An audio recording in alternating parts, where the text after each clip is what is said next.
Comenzamos en Venezuela porque hay indignación por una banda delictiva y pues impuso un toque de queda en el norte de la ciudad de Maracay, región central del país, por el sepelio de uno de sus integrantes.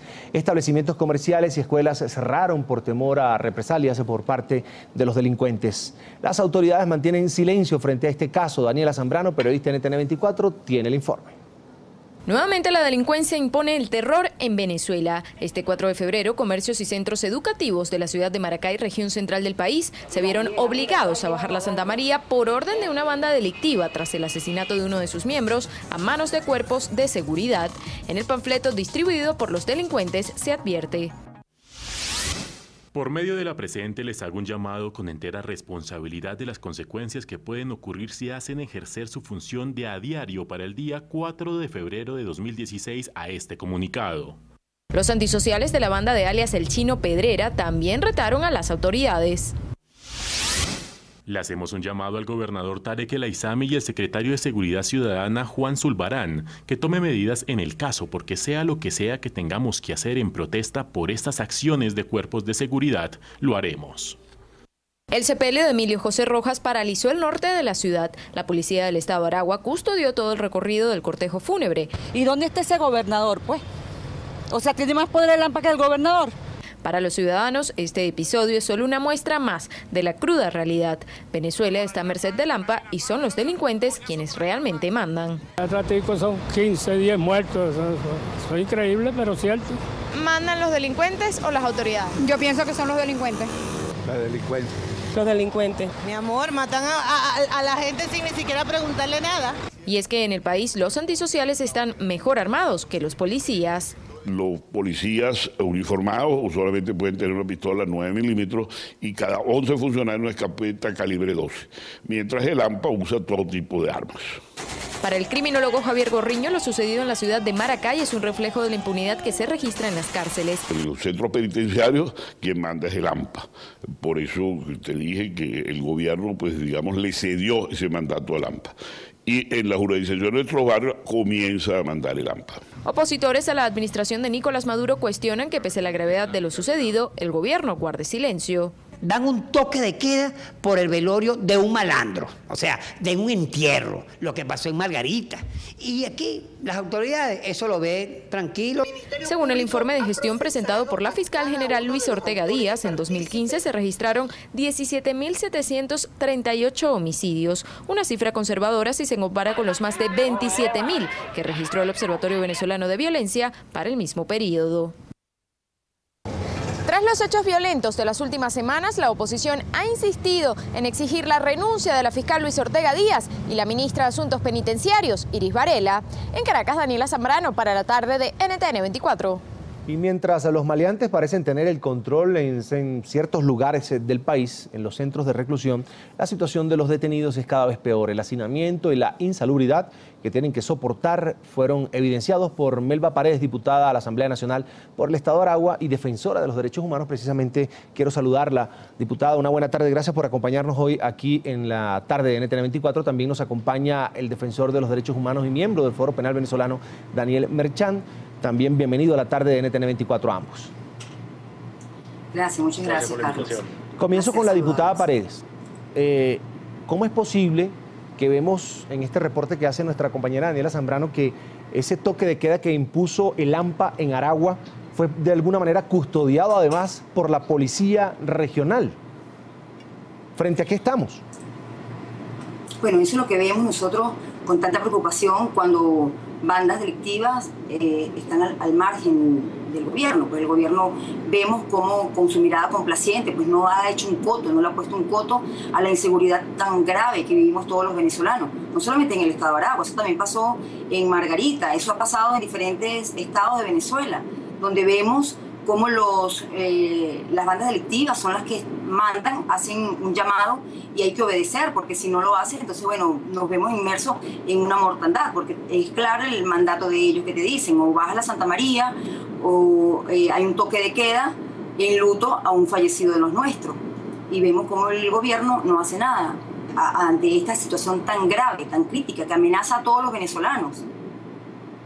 Daniel Merchán, ¿qué tiene que decir acerca de la situación que se vio en el estado de Aragua, donde un grupo de delincuentes pues decidió cerrar comercios, escuelas, evitar incluso que se dieran las actividades educativas con la mirada complaciente de la policía. Es decir, entonces el gobernador del estado de Aragua, Tarek El Aissami, estaba al tanto de lo que estaba ocurriendo. Sí, sin duda. Lo que viene pasando en Venezuela, no solamente ayer en Maracay, también sucedió en la población de Tumeremo, es inaceptable desde todo punto de vista. Es estar a merced de grupos al margen de la ley que imponen su realidad, que imponen su visión, y pareciera que no hay Estado, que no hay manera de defender al ciudadano frente a este tipo de irregularidades. Lo que señalaba la diputada es parte de una verdad que además es crítica en Venezuela. La realidad en materia de derechos humanos, no solamente con el hacinamiento en las cárceles, sino lo que pasa con una especie de sentimiento de impunidad que hoy vive nuestro país, es lo que mantiene al ciudadano un poco a la expectativa de lo que va a pasar, con un miedo incesante en relación a lo que significa su calidad de vida, sus derechos humanos y sobre todo su seguridad personal. Desgraciadamente lo que vimos ayer, como en días pasados en Margarita o en Tumeremo o en Maracay, es parte de un hecho común. No, para nadie es un secreto que la inseguridad en Venezuela es rampante. En cifras del Observatorio Venezolano de la Violencia, en Venezuela murieron 28.000 personas durante el año 2015, algo que pareciera muy cercano a una guerra civil. Verdaderamente hoy en Venezuela hay que tomar medidas importantes para que pueda dársele calidad de vida al ciudadano y sobre todo se respeten los derechos humanos de cada habitante de las distintas localidades del país. Diputado, usted, tengo entendido, recorrió los centros de reclusión del estado de Aragua. ¿Cuál fue la situación que usted pudo percibir allí? ¿Qué evidenció? Tengo entendido que hay pues unas condiciones inhumanas para estas personas que están pagando condena y también una situación de hacinamiento. Bueno, esto no es nuevo. En Venezuela se viene alertando la poca capacidad que tiene el Estado para atender a la población reclusa. Sí, fíjate que las cárceles en Venezuela todas están abarrotadas. De hecho, no se permite que ningún otro privado de libertad pueda accesar a ellas, porque son cárceles hechas para 1.000 o 2.000 personas, donde hay 6.000 personas. Entonces, ¿qué está pasando? Que las comisarías o los módulos de las policías, tanto municipales como estadales, hasta módulos de cuerpos de investigación como es el 6CPC, que es un cuerpo de investigación científica, penal y criminalística, o la Policía Nacional Bolivariana, que son módulos, que son comisarías, tienen en calabozos que son nada más de tránsito de 2x3, para personas detenidas que no pasen más de 48 horas. Hoy vemos que en esos calabozos que miden 2x3 existen entre 21, 20, 19 personas privadas de libertad hacinadas, con las condiciones infrahumanas, donde no tienen ni siquiera la oportunidad de salir a caminar, a llevar sol. Están montados, parecen más bien murciélagos, pegados de los techos. Viven arriba, en hamacas, en chinchorros, unos con otros, se turnan. Los que están arriba al mediodía pasan después en la noche porque el calor es infernal, el que le toca la parte del techo. Carlos, hay una violación a sus derechos humanos. Indiferentemente del delito que hayan cometido, ahí estamos deformando. Cuando las cárceles deberían ser para reformar, ahí estamos deformando, porque una de las inquietudes que me dijo uno de los muchachos privados de libertad, que el mayor tiene 22 años, son puros jóvenes de sectores populares muy, muy deprimidos. Me dijo, nosotros acá lo que nos estamos es llenando de odio. Y nos dijo, nosotros somos presos porque somos pobres, porque si tuviésemos plata, con 1 millón de bolívares, aquí se compra un juez, un fiscal, y nosotros salimos en libertad, pero la verdad es que somos pobres. Y uno ve con preocupación el hacinamiento que hay, pero también es la descomposición social que hay en esos sectores populares, que esos muchachos no tienen ninguna opción ni de estudio, ni de deporte, no existen canchas deportivas, no existen casas múltiples donde se pueda realizar una actividad que los saque del ocio a los muchachos, y terminan tratando de sobrevivir, de una forma de sobrevivir yéndose a la delincuencia. Es muy lamentable lo que estamos viviendo. Daniel, estuve leyendo más temprano, que se dio también una situación de asalto a 2 instituciones militares en la Guardia Nacional, ubicada en Caricuao, en Caracas, y otra instalación militar, incluso tengo entendido, de la Guardia de Honor Presidencial en la carretera San Mateo-La Victoria. ¿Qué me puedes decir si tienes información sobre esto? Así es, Carlos. De hecho, hubo dos elementos muy particulares. El primero de ellos la Guardia Nacional en la situación de Caricao. Afortunadamente allí no se logró perpetrar el hecho del robo de los fusiles de la Guardia Nacional, pero sí en el caso de la Guardia de Honor, en el caso específico del regimiento que está destacado de La Victoria, Guardia de Honor que hoy pierde 21 fusiles en manos de la inseguridad, en manos del AMPA, y es parte de esta realidad. Uno se pregunta cómo es posible que en Venezuela los principales garantes de la seguridad, como es la Guardia Nacional, la Policía Nacional Bolivariana, los distintos cuerpos de seguridad que están prestos en las localidades, municipios y en el caso de las entidades federales, los estados, estén prácticamente desprovistos de poder contraatacar o de poder de alguna u otra manera defenderse de estos grupos armados. Una de las cosas que evidenciamos en días pasados visitando precisamente las comisarías es el estado en que se encuentran, por ejemplo, las policías.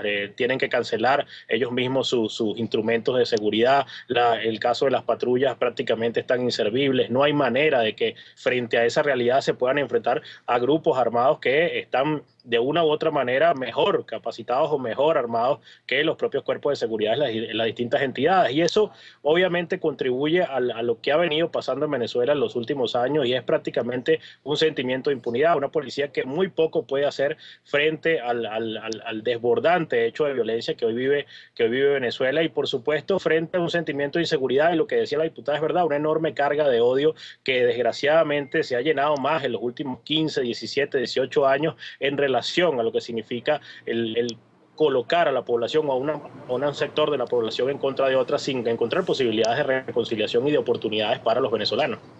Diputada, se roban unos fusiles, armamento de guerra, y después uno comienza a ver lo que ocurrió, por ejemplo, en Nueva Esparta, que en el techo de esa cárcel habían reclusos con fusil de alto calibre, con armamento de guerra prohibido, de uso exclusivo solo de la Fuerza Armada Nacional. La indefensión en la que se encuentran incluso los cuerpos de seguridad, ¿qué quedará entonces para los ciudadanos, diputada? Bueno, vemos como en muchísimas oportunidades los módulos policiales han sido atacados por estas bandas armadas con granadas.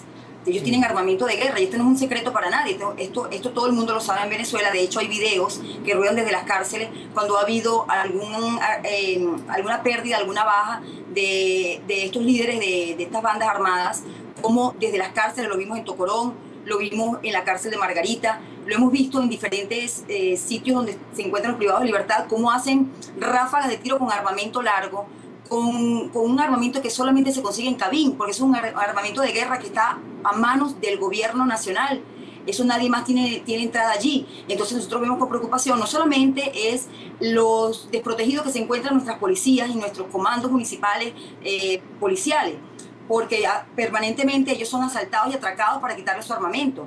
Por eso hay una deserción en lo que es la parte de la seguridad del Estado, porque muchos policías, muchos funcionarios deciden irse para resguardar su vida. Y ahí vemos cómo dentro de estas cárceles y dentro tienen unos armamentos que solamente son armamentos bélicos, y eso es una responsabilidad del Estado. Bien, Melba Paredes, diputada de la Asamblea Nacional por el Estado de Aragua, Daniel Merchán, miembro del Foro Penal Venezolano, ambos gracias por estar con nosotros esta tarde aquí en NTN 24. Gracias a ti, Carlos, por la invitación. Muchísimas gracias. Hasta la próxima, un placer. Un placer.